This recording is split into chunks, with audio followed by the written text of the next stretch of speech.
Okay, so welcome everybody to our Lunch and Learn today. We have Patty Thomas back. She is occupational therapist for our SU. And last week she kind of went over some of the basic features of Read and Write, which is an extension. And now she's going to go over more of the premium features, which a teacher can get access to, if I'm correct, right, Patty, for free with a teacher account. So um, so thank you, Patty, for coming back again and talking about this. Thank you. I think this is a great opportunity. And Read and Write for Google is just one of the tools that we use in assistive tech, and it has a lot of powerful features that I'm going to just step right in. Last week, I shared how to go about getting an account. If you are a teacher, you can get a free account. The only limitation is you have to renew every year. But TextHelp is the name of the company that produces Read and Write and a couple of other great online tools. And so if you need help or information on how to get a free premium, you open up all the premium features, just let me know. I don't want to take time to go over it again this week, but you can also refer to the YouTube video from last time. So what I'm going to do is move right into, I'll share my screen now. I don't know, maybe if folks could raise your hand if you did download the premium features or the free version for teachers. I'd be interested to know. But anyway, all right, so I'm going to put my screen up, and what I'm going to do, I wasn't sure about how to divide these up. None of them are better or more important than the others. So I think what I'd like to do is just go across the top of, make sure I shared that. Can someone just give me a yes that you're seeing my screen? Yep, we can see it, Patty. Thank you, Erica. Okay, and so what I'm going to do is just kind of go across the features that as they are. So when everybody has Read and Write for Google. Right up here is the little purple puzzle piece. And when you have that, you only have, or what, not only, I mean, it's actually cool. You get a bunch of free features. One is just text to speech features. So this would be play, pause, and stop. And then when you have the basic version that is not unlocked for premium, you also have this one, which is translates from another language. And then over here, you'll have this last one, which is you can allow your students to practice reading aloud. And the others will all be there, but gray and not active, not clickable is what I call it. So once you have once you have the premium loaded, you'll have access to all of them. If you want these features unlocked for a student, that oftentimes comes down to a special ed decision because there is a subscription rate, and it's not too expensive. I don't want to quote a price. I want to say in the $100 range per year is what it used to be a few years back. So I'd imagine it's a little more than that now. But I'm going to just go ahead and begin. I started a Google Doc here. The first feature over here is called Check It. This is basically a spelling grammar checker. So if I activate Check It, I had started a document here. So if I activate Check It,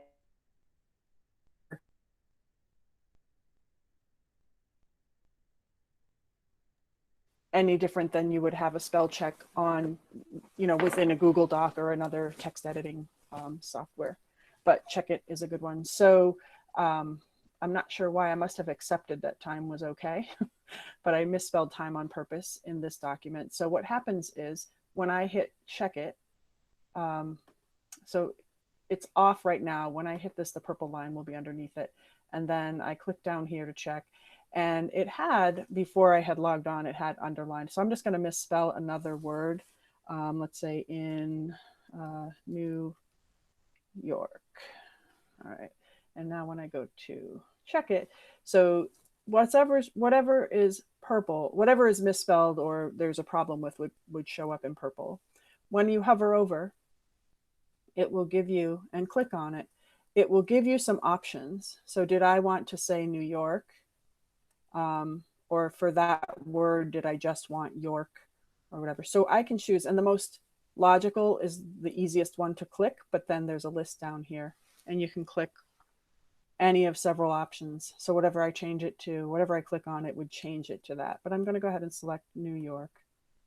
And then oh, and now it still knows that something's wrong. So when I click on this again, oh, now I double clicked on that. So when I click on this again, now I get it capitalized. Okay. And then if I continued typing, it would pick up on any errors that I make. You can also have it off as you're typing so it's not a distraction. And then it would just, when you're done, you can turn it on, or you can have it ongoing. So whichever you choose. Okay, so then the next feature, and this is a great one for Read and Write for Google for kids who have limited writing skills. This here is called word prediction. And so when I activate prediction, what happens is I will get a drop-down list of the 10 most common words that would be next in a sequence. I went to an amusement park in New York. There we go. I clicked on that by accident. Sorry, folks. So this is called word prediction. And what it's going to do is help me type word by word. So I'm just going to begin typing. I'm not going to select any of those words, but I'm going to say my favorite. And as I get the first few letters in, I'll just tell you ahead of time, I'm just going to write about an amusement park. And I was going to say, like, my favorite ride is a roller coaster, right? So what's going to happen is as I type in each letter, words will pop up. And the more letters I type, the more likely it is going to match what I have in mind that I want to say. It's very similar to the word prediction that you have on your iPhone or Android or tablet or whatever. So I'm going to choose favorite. Favorite. And the other thing is I can just hover over each word if I'm not a good reader and I'm writing this. So my favorite ride, and then is, and I'm going to put let's say, I'm going to start typing roller coaster. I don't know which of these is roller, right? So as I hover over each word, I will hear it. I'm not sure if you get my audio. I'm pretty sure you do. So you'll hear. Rolls. Roller. Oh, there it is. That's the one I want. I click on that. Automatically, the next word is coaster or skates. So I can choose which of those do I want. Skates. So coaster.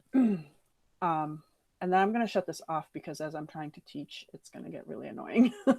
But so you can see where this would be both very influential on what a student might have to say. Also such a great tool for kids with limited physical abilities. So if they're unable to type or if they don't have good articulation for speech to text. But it could also be limiting, like it might kind of can your ideas and take you down a road where a writer wasn't necessarily going. So you have to be careful about that. There's a couple of ways to work with this. One is writer, because that you can see if you were writing where that would get really distracting. So you can just practice and with training, ignore the drop down of choices. That takes a lot of attentional discipline. And then the other is you can shut it off. And then if you don't know the word, so I'm going to take roller, I'm going to take coaster out of here. And I'm going to think, gee, it's a coaster, but I don't really know how to spell that. Let me put on my word prediction. And then when I click it on, up comes the word coaster and I can select it. This word prediction, a very powerful tool within Read and Write for Google.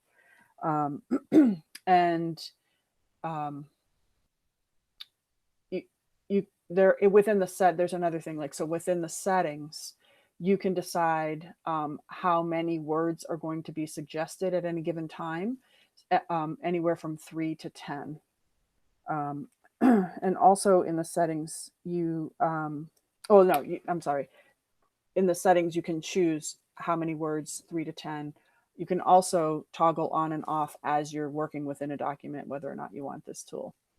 The other thing is once you click on a word, it does leave a space after. So the writer has to learn how to go back. So once I have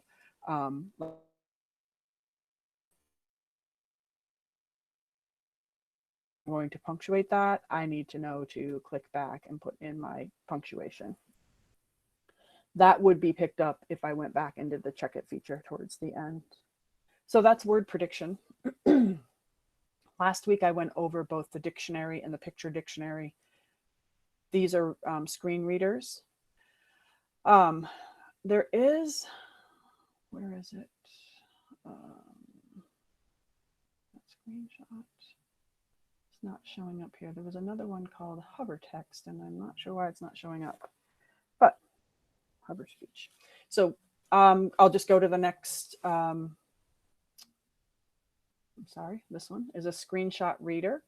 So what this does, I am going to go over one. When I go to a website, I have this one pulled up. These tools automatically change. That's why I wasn't seeing it. So these tools automatically change. So now, instead of word prediction, because I'm not typing, I have this speech bubble with an arrow over it, and that's Hover Speech. So this is also a read aloud text to speech tool that I can use when I'm in a website. And what happens is, it's just what it says. So when I hover over something for long enough, and I can toggle how long, so it could be a second or two or longer, it will read the sentence that I'm hovering over. And for those of you who were here last week, you can select how you want the reading to go. So you can have continuous reading, like once it starts, it will continue until you push pause or stop. Or you can have it just read one sentence at a time. So I'm in Time for Kids, and this is about how animals communicate. And I'm going to hover over the first line. I'm going to select hover. And so you'll see the purple line under that means that is activated. You'll notice all the other ones went gray, so those are not options while I'm using this one. So I'm going to hover over this line. Imagine you're out for a walk with your family when a strange dog approaches. So I have this set to stop at the end of a sentence, but if it wasn't, I would just hit pause or stop up here for if it continued talking, if it continued speaking. That's what Hover Speech does. The dog isn't aggressive, but it seems to want something because it nudges you with its snout and barks. Okay. You can change voices, speed, and different, I think really that's it, voices and speed on there. And then that one feature about whether or not you want it to continue speaking and reading, or if you want it to stop sentence by sentence, so that you would need to go through. The next feature, now I'm going to go out of this website and back to a Google Doc. The next feature after those is called Screenshot Reader. Actually, I do need to go back to this. I have to shut off Hover Speech, and now I can go to Screenshot Reader. So here, this allows me, never mind. We'll cover that next week, folks. Sorry about that. I thought that was within. So apparently you have to install that extension in addition to. But what it would allow me to do, what it's doing right now is this is a link. Oh, maybe.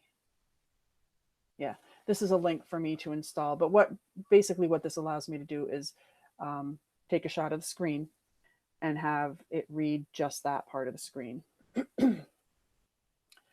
This next feature is called Audio Maker. So I'm going to go back to a document, and this can actually be used on any either this Google Doc or a web page, and it allows the reader to make an audio recording, or it will make an audio recording of what's highlighted.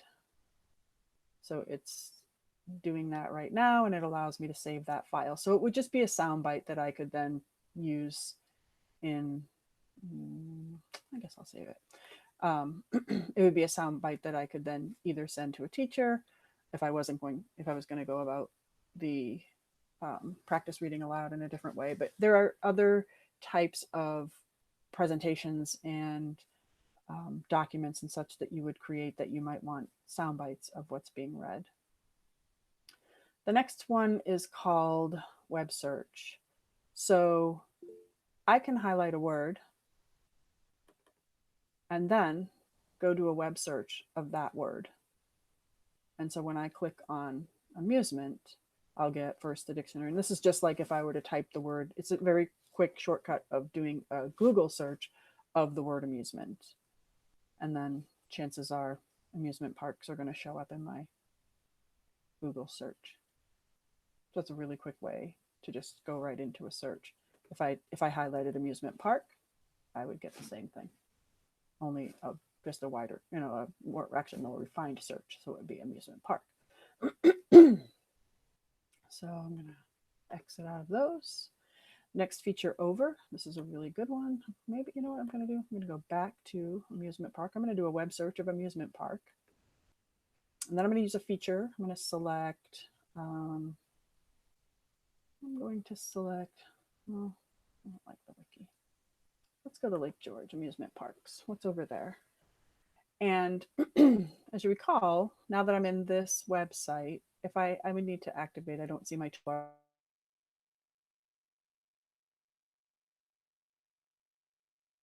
Taking a minute. Phone book's a little bit slow.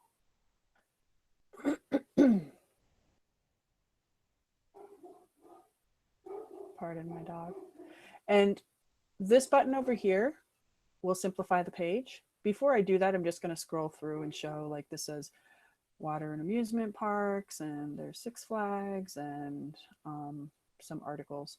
So if I select simplify the page, it's going to get rid of a lot of that content, and it's just going to make it just words, remove ads. Usually, sometimes the ads actually get converted to text. And it's just going to really simplify this so that it makes it a little more easy to attend to and a little more easy to work with the text there, because I don't have a lot of pictures, I don't have ads, I don't have pop-ups. And then I can select a screen reader or do whatever I want with this. I can change the way that the text presents itself. I can do black on white. Down here, I reviewed this last week where you would have options to look at this in different ways. But I'm not going to simplify the text. I'm going, oh, and you can simplify it less or more here. So it would get rid of, simplify it even further. So the simplify gets opened into a separate tab. So I'm going to close out of that tab and go back to the parks. And I'm going to select the next tool, I'm looking at the time, which is called the screen mask. So the screen mask will do just that. It's going to mask out part of the screen. It doesn't make it disappear, but it's sort of muted into the background. And you'll see this one bar that I'm controlling with my mouse, my trackpad. So wherever I put that cursor, that's the part that's highlighted. So it's basically like a virtual kind of a bookmark. And it's helping me see the line by line, or only what I want to see at any given time. And so I can scroll through. And this is a really great feature for kids who have visual tracking issues. It helps them stay on the line.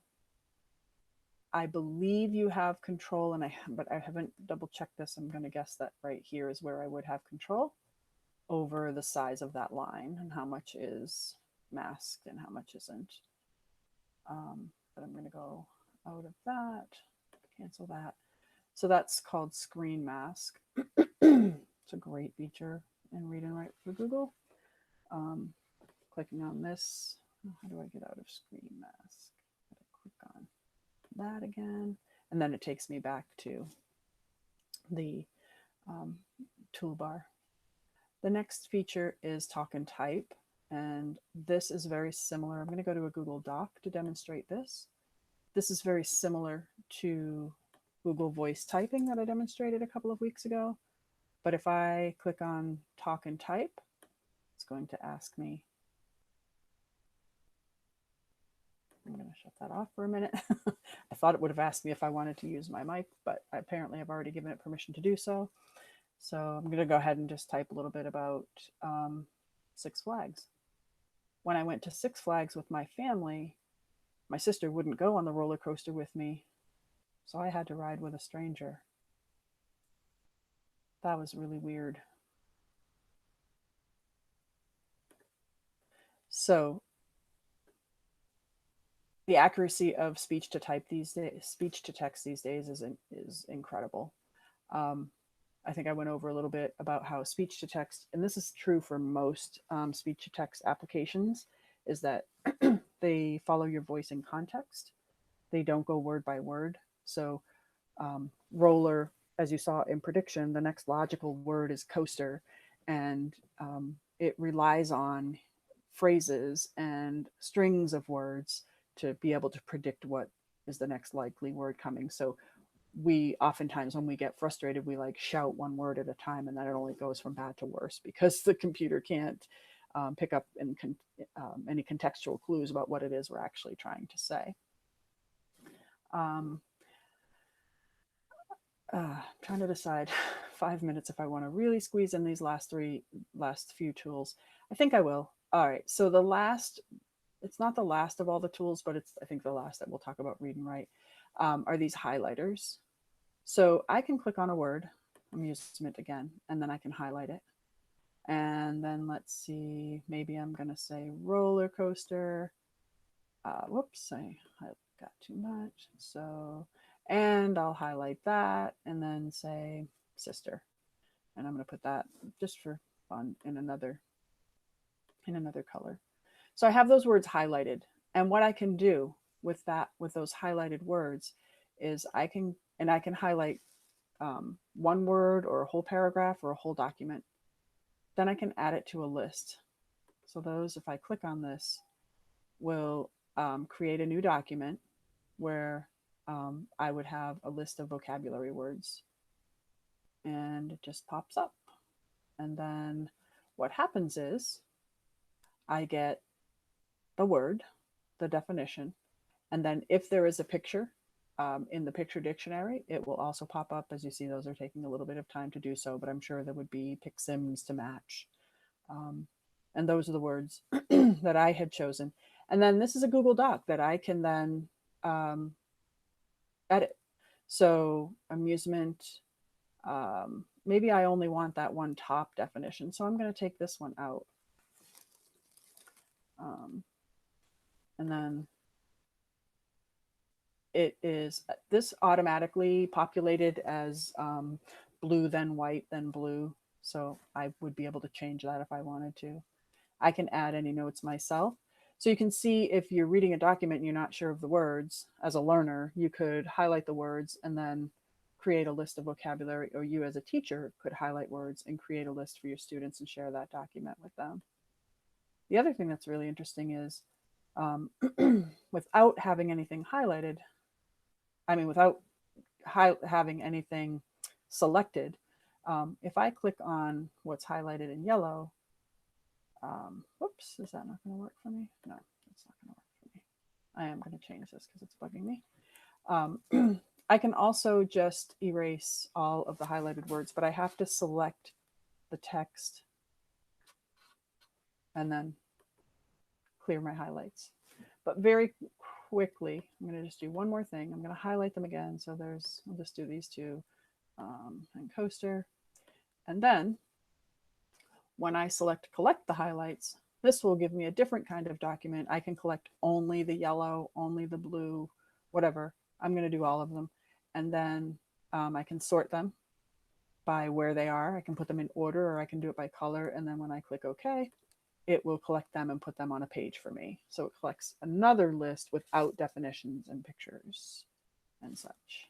And then the last feature, which I don't have time to go over today, I'm going to go back and stop sharing my screen so that I can see all of you. The last feature is one called Voice Note, and it's relatively new, and so I'm not exactly familiar, so I wouldn't want to try to teach that one yet anyway.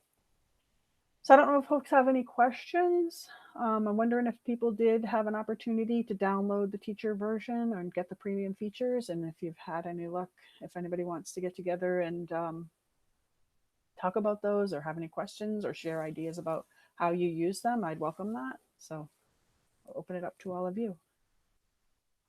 Thanks, Patty. This is pretty cool. I personally really liked the highlight feature with that can do the vocab. Right. And I had a question about that. Can you also do that on like web pages or PDFs? Yes. Oh, that's yeah. awesome. It's amazing. It really is. Like the fact that you could go through it and you could assign an article to a student and have them go through and just say, highlight in green all the words you don't know. And then if it was, or you can also download that as a shared doc, and then you'd know the words they didn't know. And then you could generate a list together. Yeah. That's great.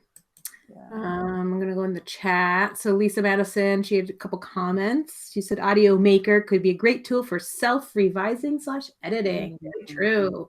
Yeah. It's powerful there. And then she also wrote, what a robust tool. I think she was talking about the highlighting and vocabulary. Thanks so much for sharing with us, Patty. And then Cindy added, I downloaded but haven't looked at it yet. So yeah, that's on her list of to-dos, right, Cindy? Anyone else? Yeah, there's just so many things available right now. And because of the quarantines and the remote teaching and learning, so many companies have shared their products with free trials that there's just, I personally am overwhelmed by what's available out there. Right. It's overwhelming and exciting at the same time because like there's tools that I haven't been able to try yet that I've been wanting to. Right. And so it's kind of a great thing to see, let teachers try things out right now. And if they're like, hey, this is the best thing ever, we need to buy this, that we can have some sort of leverage to pitch it. Yeah. If a lot of people like it and see what we can get. And what I like about Read and Write for Google is a lot of the tools you can use and then present to the students, and the students don't necessarily need the full document features. I mean, the full app features to access what you're doing. But if you're wanting them to have prediction and the other features that are really specific to kids with learning disabilities, then you'd definitely want to get a subscription for them. Yeah. Okay. Any other last minute questions or comments that people have for Patty? Awesome. Well, thanks everybody. Thank you, Patty. And just so everyone knows, Patty's going to be a regular guest with us. She's going to do a lot of assisted tech. So we'll be planning more on this. Yay. Oh, I have one more little teeny plug. If anybody's interested in assistive tech and would like to connect with me about that and how we can make it more accessible to everyone in our district, I would welcome sort of putting together like a team or committee for that anytime. Awesome. Cool. Yeah, and I would support that and help you in Great. that endeavor. Thanks, Erica. And thanks for the opportunity. All right, you're welcome. All right. Thank you, everyone. Have a good day. Tuesday.